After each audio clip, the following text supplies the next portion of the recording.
네, 안녕하십니까. 노영호 컨설턴트입니다. 25년도 하반기 우리은행 채용의 첫 관문이 열렸어요. 많은 취업준비생분들이 손꼽아 기다렸을 공고라고 생각하고요. 여러분들의 서류에 합격 시그널을 새겨 넣는 방법, 이런 것들을 좀 알려드리도록 하겠습니다. 자, 일단은 이것부터 좀 알고 가셔야 될 것 같아요. 이 우리은행 체험형 인턴십은요, 그냥 스펙 한 줄 추가하는 그런 평범한 인턴이 아니다. 사실상 정규직 채용의 전 단계라고 봐도 무방할 것 같아요. 왜냐하면 수료평가 결과에 따라서 신입 회원 채용 시 서류 전형 면제는 물론이고 상황에 따라서 2차 면접까지 면제되는 파격적인 혜택이 주어지기 때문이에요. 4주간의 경험이 여러분들의 취업 레이스를 완전히 뒤바꿀 수 있는 엄청난 기회가 된다. 그렇기 때문에 반드시 지원을 해보셔야 될 것 같아요. 자, 그 다음에 우리은행에 대해서 좀 이해를 해봐야 돼요. 자, 우리은행이 어떤 곳이냐? 일단 125년 역사의 민족자본은행이고요. 두 번째로는 중소기업 금융의 절대 강자라고 말씀드릴 수 있어요. 세 번째로는 디지털과 글로벌 시장의 빠른 추격자라고도 볼 수 있겠네요. 이 세 가지 정체성을 잘 알고 있는 게 중요할 것 같아요. 그래서 중소기업 금융 강자라는 걸 알면은 여러분들의 지원 동기가 최소한 우리은행의 땡땡한 행보에 매료되어 지원했다 수준은 넘어설 수 있는 거죠. 그리고 디지털 추격자라는 걸 알고 있다면요, 4번 항목에서 여러분의 역량을 어필하는 게 얼마나 중요한지를 깨닫게 될 거예요. 그래서 이 배경 지식이라는 게 결국에는 여러분들의 합격 가능성을 상당히 높여줄 수 있는 나침반이 될 수 있겠다. 그래서 오늘 우리는 이러한 배경 지식을 기반으로 해서 자기소개서 4개 항목을요, 아주 집요하게 파헤쳐 볼 겁니다. 자, 일단 1번부터 가보도록 할게요.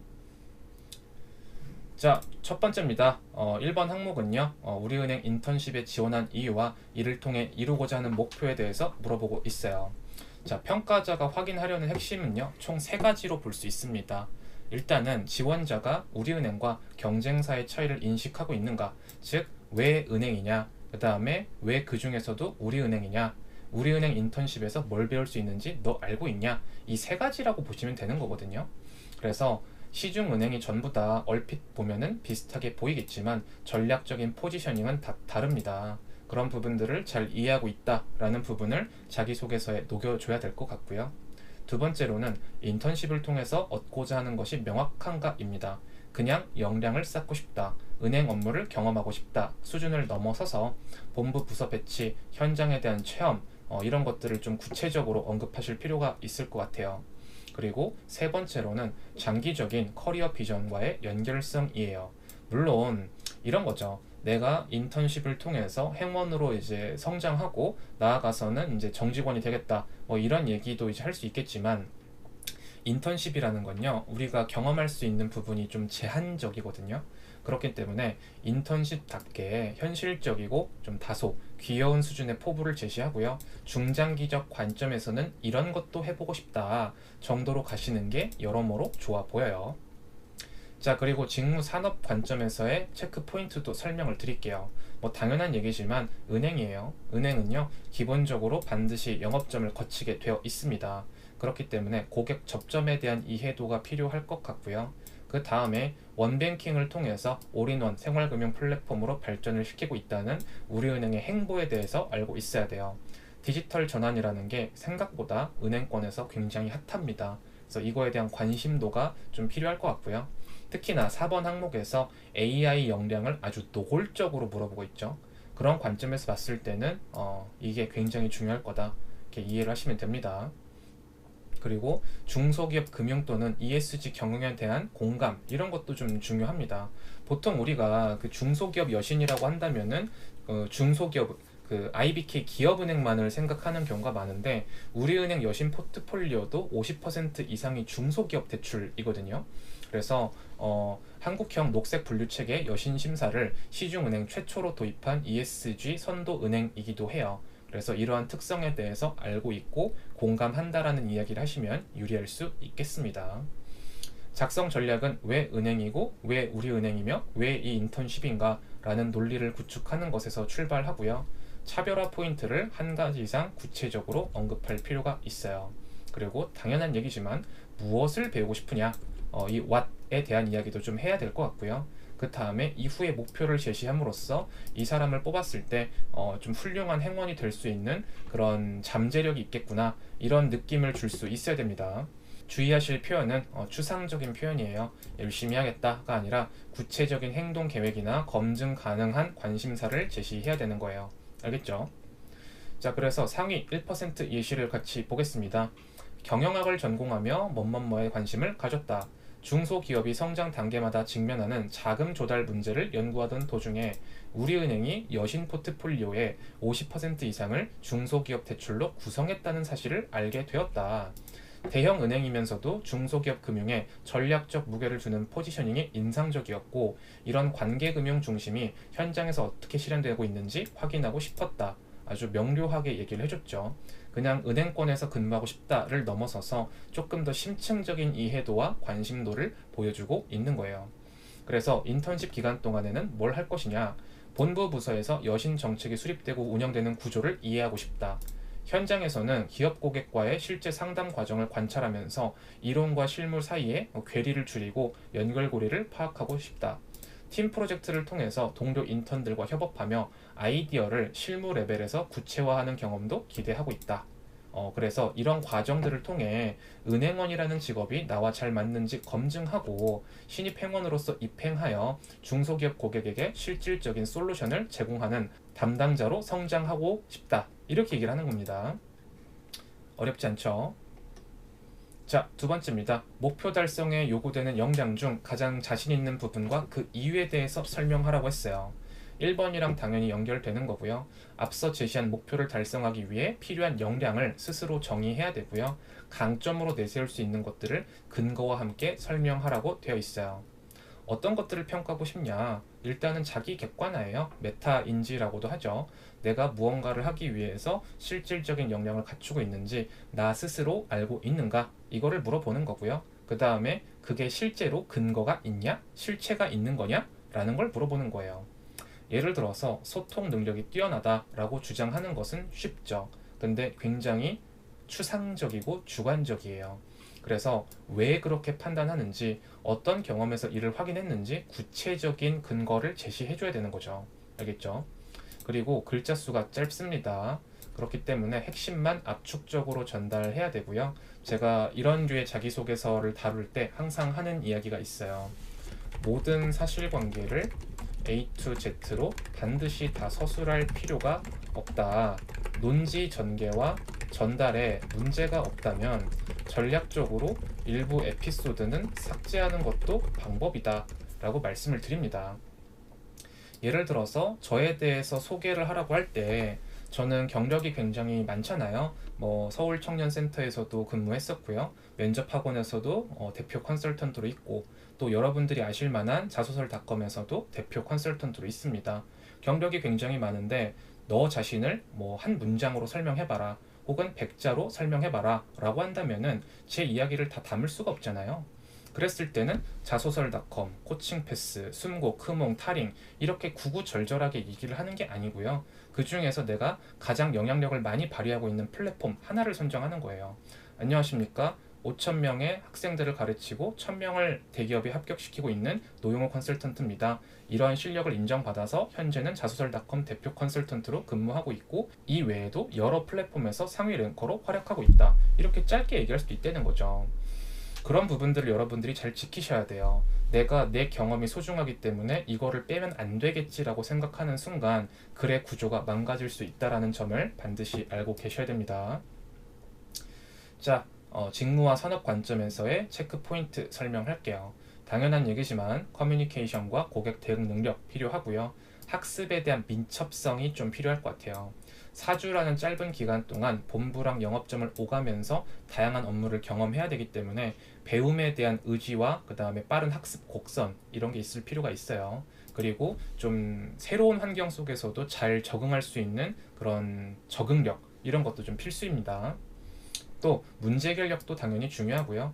팀 프로젝트에서 아이디어를 제시하고 논리적 발표를 해야 되기 때문에 어떤 현안에 대한 문제 의식을 가지고 개선에 대한 의지를 보여줄 수 있는 그런 태도적인 부분도 중요하겠다. 그리고 서비스 마인드는 굳이 설명하지 않아도 되겠죠. 작성 전략을 볼게요. 제시한 목표를 다시 한번 환기하면서 목표 달성에 필요한 역량을 두세 가지로 도출한다 라고 얘기를 했어요. 근데 중요한 건 뭐냐? 한 개만 얘기해야 돼요.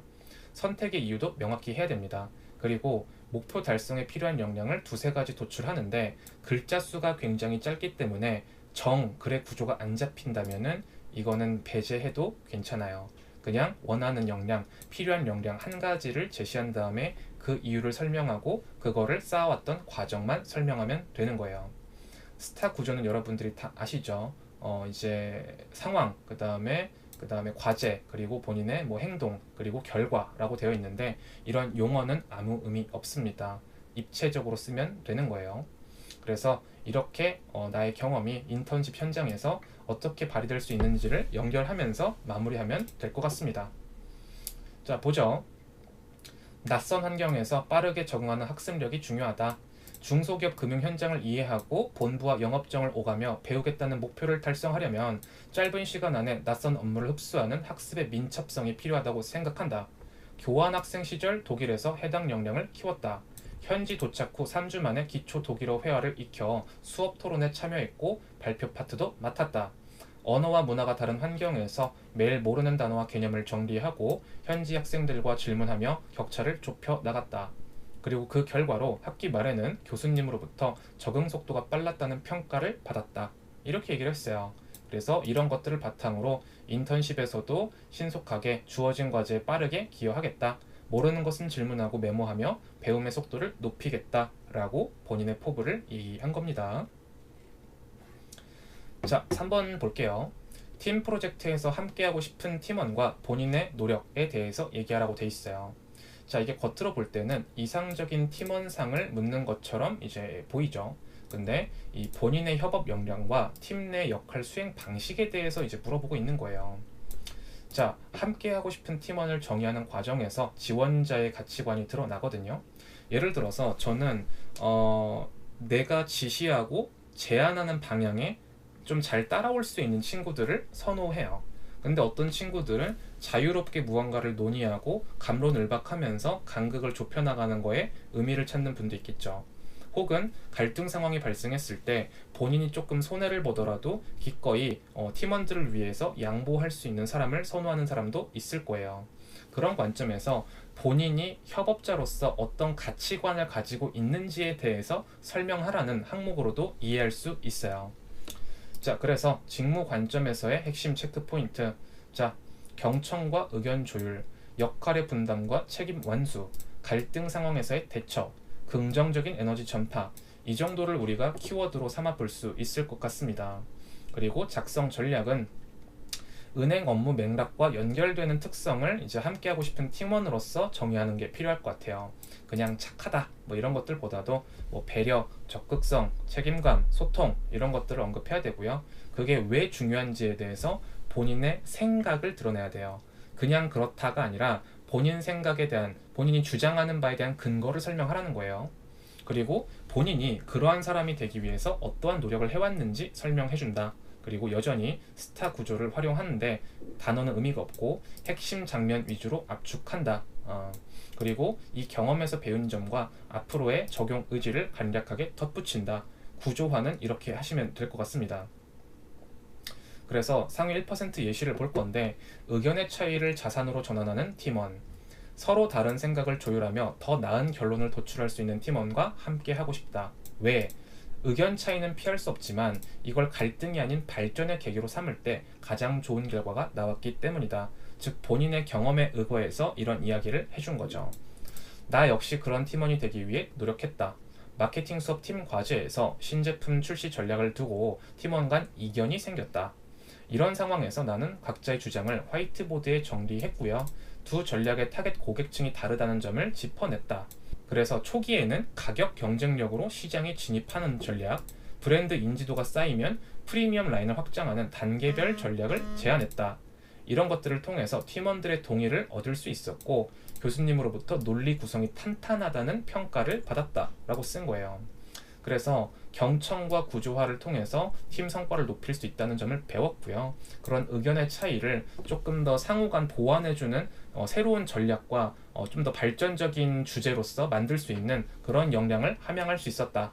그래서 회사에 들어가서도 동료들과 의견을 정리하고 합의점을 찾아가는 역할을 맡겠다라고 얘기를 했죠. 어렵지 않습니다. 자, 이제 이게 가장 중요한 항목이라고 말씀을 드려요. 자, 이 항목은요. 24년도 말부터 25년도 사이에 대기업이랑 금융권 채용에서 급부상한 신유형 문항이라고 보여져요.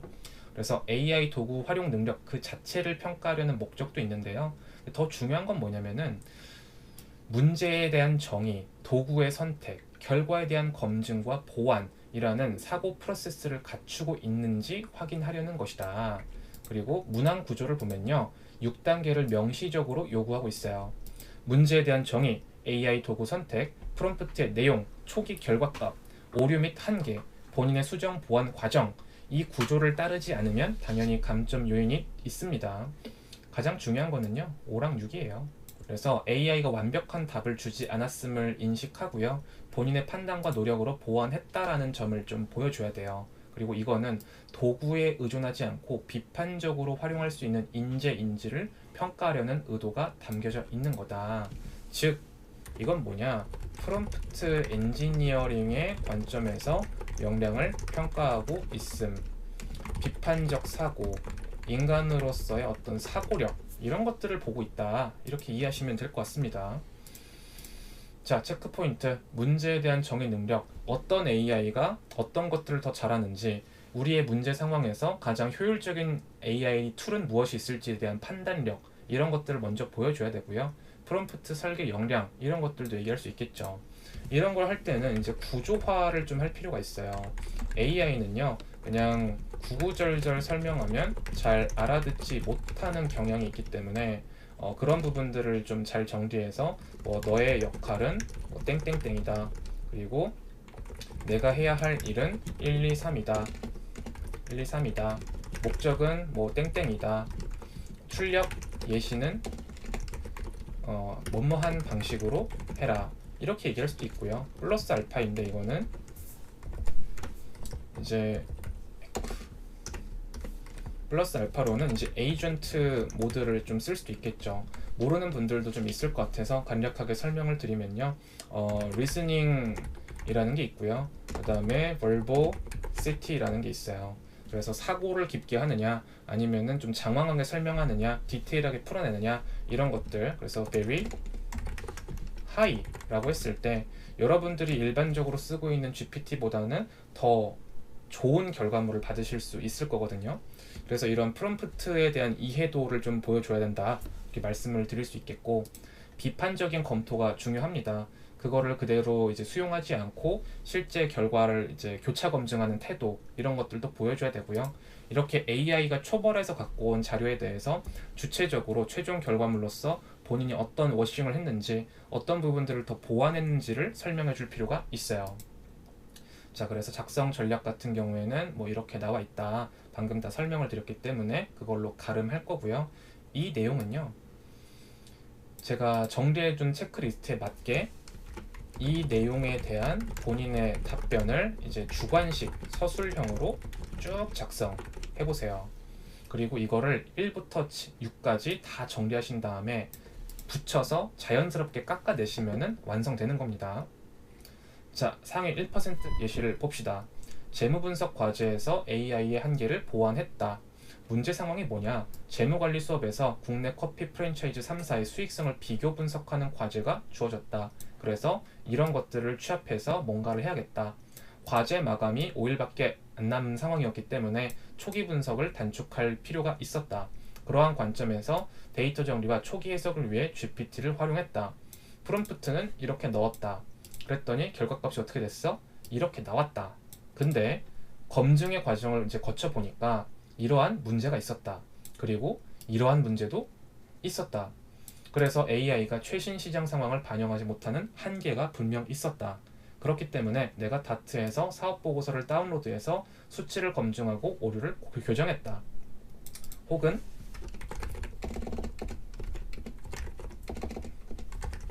신뢰성 있는 자료원을 챗 GPT에게 업로드하여 할루시네이션이 발생하지 않도록 했다. 이런 얘기도 쓸 수 있겠죠. 그 다음으로 뉴스와 애널리스트 리포트를 추가 조사해서 원자재 가격 변동, 최저임금 인상, 배달 플랫폼 수수료 등의 외부 환경 요인을 분석에 포함했다. 그래서 전체적인 구조는 이제 유지하되 내용은 내가 워싱하고 보강해서 제출했다. 그랬더니 결과가 좋았다. 이렇게 얘기를 할 수 있어요. 그래서 이거는 다른 방식으로 접근한다면은 이 프롬프트의 이제 고도화를 위해서 어떠한 노력을 했는지, 뭐 예를 들어서 챗 GPT로 아이디어 업을 먼저 해주고요. 그 다음에 뭐 펄플렉시티를 통해서 이제 리서치하고, 뭐 클로드를 통해서 이제 교차 검증하고, 인간인 나의 개인적인 추가 교차 검증까지 하고 마무리 워싱과 검토, 뭐 이런 식으로 방식을 다각화했다. 이런 이야기를 써도 괜찮습니다. 알겠죠? 자, 이 4번이 가장 중요하다라고 계속 말씀을 드리고 있어요. 자, 이렇게 해서 저희가 오늘 우리은행 자기소개서 작성 방법을 다 말씀을 드렸고요. 한번 정리를 해볼게요. 일단 첫 번째 항목에서는요, 우리은행과 여러분의 또 운명적이라고 할까요? 그런 만남에 대해서 이야기를 할 필요가 있는 거고, 두 번째 항목에서는요, 경험을 통해서 본인의 역량을 근거 있게 제시하는 거예요. 세 번째 항목에서는 같이 일하고 싶은 팀원, 즉 제3자가 아니라 내가 어떠한 팀원, 회사의 입장에서 봤을 때 내가 일하고 싶은 사람인지에 대해서 보여줘야 되는 거고요. 마지막 4번 항목에서는 AI를 다룰 수 있는 도구의 주인임을 증명하는 거예요. 의존이 아니고요. 내가 자유자재로 도구로서 활용할 수 있는, 즉 생산성을 몇 배나 늘릴 수 있는 프롬프트 엔지니어다 라는 점을 설득하는 겁니다. 아시겠죠? 자, 이렇게 해서 자기소개서 항목 분석 마무리를 할 거고요. 제가 이렇게 양질의 자료를 제공해드렸기 때문에 이걸 기반으로도 여러분들이 자기소개서를 충분히 작성하실 수 있을 것 같아요. 근데 만약에 본인이 뭐 시간상의 부족 혹은 글솜씨가 부족하다거나 아니면은 계속된 탈락 속에서 경험의 재발굴이나 해석, 산업에 대한, 직무에 대한, 그리고 기업에 대한 자문이 필요하다고 하시면은 저에게 개인적인 문의를 주시면 될 것 같습니다. 그리고 이 게시글에 댓글 달아주시는 분들께는 제가 심층 분석 보고서랑 그 분석 내용을 요약한 팟캐스트 mp3 파일을 계속 보내드리고 있거든요. 꼭 유료가 아니더라도 유료급의 양질의 정보를 무료로 제공하기 위해서 노력하고 있으니까 도움이 되셨다면 좋아요와 구독도 부탁드리겠습니다. 고생하셨습니다.